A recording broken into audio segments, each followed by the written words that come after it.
1945년 크리스마스 이브, 웨스트 버지니아의 한 마을에 9남매의 웃음소리가 가득한 집이 있었다. 이탈리아 이민자 출신으로 자수성가한 아버지 조지 서더와 다정한 어머니 제니. 그들에게 가난은 과거의 이야기였고 이제 남은 것은 성공과 화목, 그리고 아이들의 미래뿐이었다. 그날 밤도 마찬가지였다.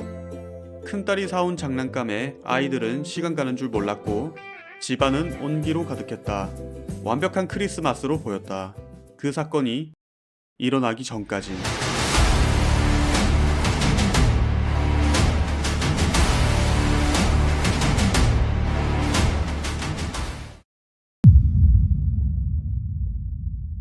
웨스트 버지니아주 페이앳빌. 이탈리아 이민자 출신인 조지 소더와 아내 제니, 그리고 9남매가 사는 이 집은 크리스마스의 온기로 가득했다. 마을에서도 성공과 화목의 상징이었던 소더 가족. 그날 밤도 여느 때처럼 행복했다. 17살 장녀 메리언이 사온 선물에 아이들은 신이 났다. 14살 모리스, 12살 마사, 9살 루이스, 8살 제니, 그리고 5살 베티. 5 아이들은 새 장난감을 가지고 놀겠다며 평소보다 늦게까지 깨어있기로 했다. 밤 10시 반, 엄마 제니는 막내딸 실비아를 데리고 잠자리에 들었다. 5 아이들은 다락방 침실에서 행복한 꿈을 꿀 준비를 하고 있었다. 이것이 그들의 마지막 모습이 될 줄은 아무도 몰랐다. 밤 12시 30분, 정적을 깨는 전화벨 소리에 제니가 잠에서 깼다. 수화기 너머에서는 들어본 적 없는 여자의 목소리가 모르는 사람을 찾고 있었다. 배경에서는 시끄러운 웃음소리와 술잔 부딪히는 소리가 들려왔다. 제니는 여자의 기분 나쁜 웃음소리를 들으며 전화를 잘못 걸었다고 말하고 끊었다. 이상한 점은 그뿐만이 아니었다. 아이들이 평소에는 꼭 잠그고 자던 현관문이 열려 있었고 커튼도 활짝 젖혀져 있었다. 대수롭지 않게 생각하고 다시 잠자리에 든 제니.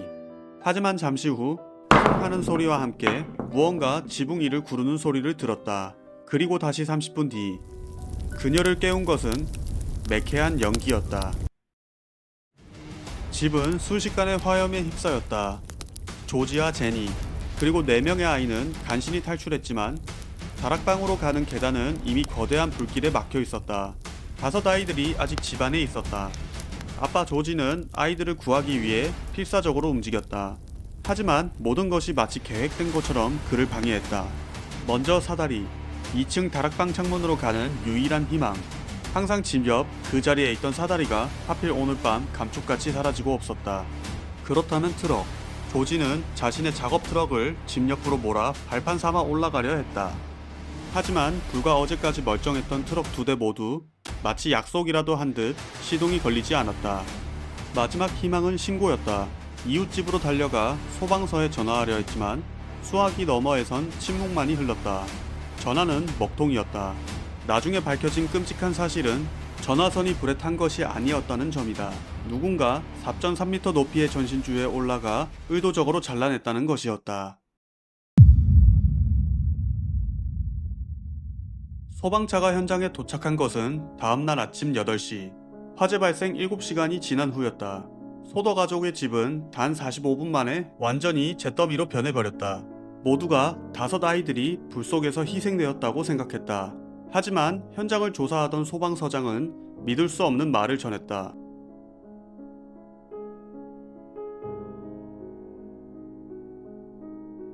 공식적인 결론은 화재가 너무 뜨거워 시신이 완전히 소각되었다는 것이었다. 하지만 엄마 제니는 받아들일 수 없었다. 그녀는 직접 화장터 직원을 찾아갔다. 직원은 2000도의 불로 2시간을 태워도 뼈는 남는다고 말했다. 제니는 직접 닭, 소 뼈를 태워보는 실험까지 했다. 결과는 늘 같았다. 뼈는 절대 사라지지 않았다. 잿더미 속에서 녹아내린 가전제품 잔해는 쉽게 발견됐다. 그런데 어떻게 5 아이의 유골이 흔적도 없이 사라질 수 있었을까? 이때부터 소더 부부는 확신했다.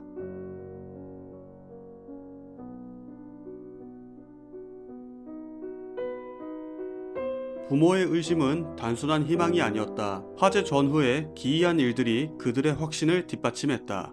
화재가 나기 몇 달 전, 정체불명의 한 남자가 조지에게 접근했다. 이탈리아 독재자 무솔리니에 대한 비판을 멈추지 않으면 당신의 집은 시커먼 연기 속에 사라지고 아이들도 파괴될 것이라는 끔찍한 협박을 한 것이다. 또한 화재가 한창일 때 한 목격자는 불타는 집에서 멀어지는 차 안에서 아이들이 밖을 내다보는 것을 똑똑히 봤다고 증언했다. 여기서 끝이 아니다. 다음날 아침 80km나 떨어진 고속도로 휴게소에서는 한 여성이 플로리다 번호판의 차에 탄 아이들에게 아침 식사를 차려줬다고 증언했다. 그리고 마침내 방화의 결정적인 증거가 나타났다. 몇 달 뒤 막내딸 실비아가 집 근처에서 이상한 물체를 발견했다. 군용 소위탄, 일명 파인애플 폭탄이었다. 아빠 조지는 그날 밤 지붕 위에서 들었던 하는 소리의 정체가 바로 이것이었음을 직감했다. 소도 부부는 포기하지 않았다. 그들은 집터의 아이들을 위한 추모 정원을 만드는 대신 실종 전단지를 만들고 사설 탐정을 고용했다. 그리고 집으로 돌아오는 길목인 60번 국도에 거대한 광고판을 세웠다. 이 광고판은 이후 40년 넘게 그 자리를 지켰다. 수많은 제보가 들어왔지만 결정적인 단서는 없었다. 그렇게 23년이라는 세월이 흐른 1967년, 엄마 제니에게 의문의 편지 한 통이 도착했다.